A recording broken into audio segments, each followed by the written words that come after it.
Assalamualaikum warahmatullahi wabarakatuh. Kami dari kelompok 2 akan mempresentasikan tentang komunikasi interpersonal. Nama saya Muhammad Syukur Prayoga dan dua anggota kelompok saya bernama Haikal Rinaldi dan Syaibatul Hanifah. Apa itu komunikasi interpersonal? Komunikasi interpersonal adalah proses pertukaran informasi, ide, pendapat, dan perasaan yang terjadi antara dua orang atau lebih. Komunikasi interpersonal bisa disebut sebagai komunikasi antar pribadi. Efektivitas antar pribadi ditentukan oleh seberapa jelas pesan yang disampaikan. Pengertian komunikasi interpersonal menurut para ahli. 1. Menurut Joy Ayres. Menurut Joy Ayres, tidak ada makna seragam di antara para pakar dalam mengartikan komunikasi interpersonal. Beberapa orang menandai komunikasi ini sebagai sebuah tingkat dari proses terjadinya komunikasi antar manusia. 2. Dan Barnlund. Menurut Dan Barnlund, komunikasi antar pribadi adalah proses komunikasi yang melibatkan orang lain. 3. Gerald Miller. Menurut Gerald Miller, membedakan komunikasi interpersonal dan bukan komunikasi antar pribadi. Perbedaannya terletak pada kultural atau sosiologi. 4. John Stewart dan Gary D'Angelo. Komunikasi interpersonal berlaku pada kualitas komunikasi yang terjalin dari masing-masing pribadi. 5. Joseph DeVito. Joseph DeVito mendefinisikan komunikasi interpersonal sebagai proses pengiriman dan penerimaan. 6. Ada Barlan Johansen.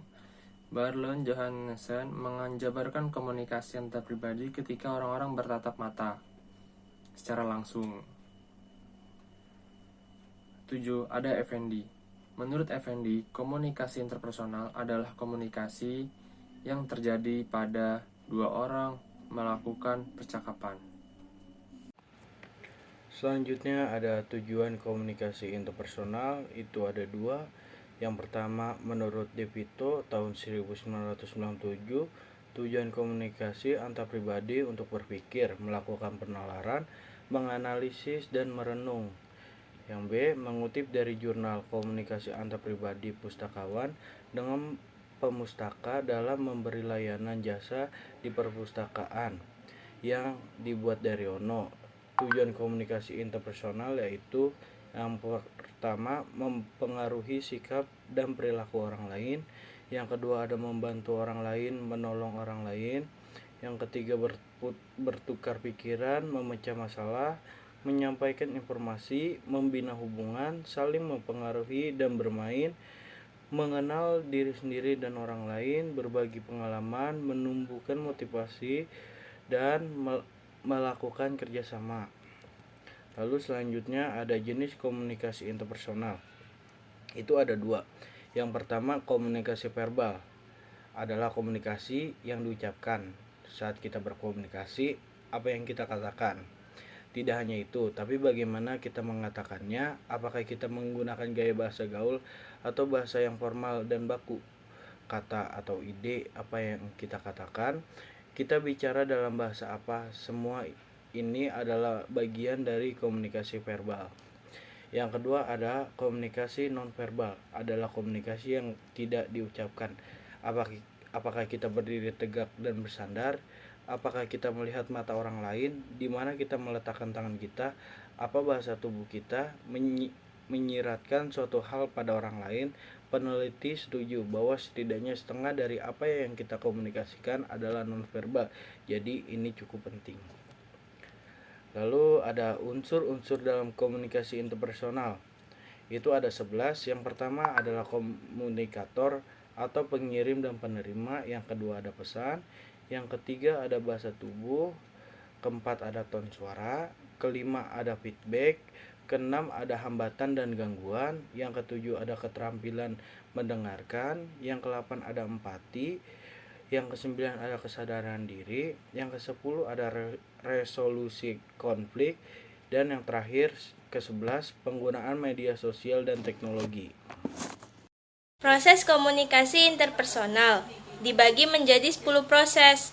1. Pengkodean pesan. 2. Pengiriman pesan. 3. Penerimaan pesan. 4. Dekode pesan. 5. Feedback.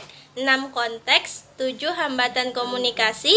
8. Siklus berulang. 9. Pengembangan hubungan. 10. Evaluasi. Komunikasi satu arah dan dua arah yang dihubungkan dengan teori Eric Berne.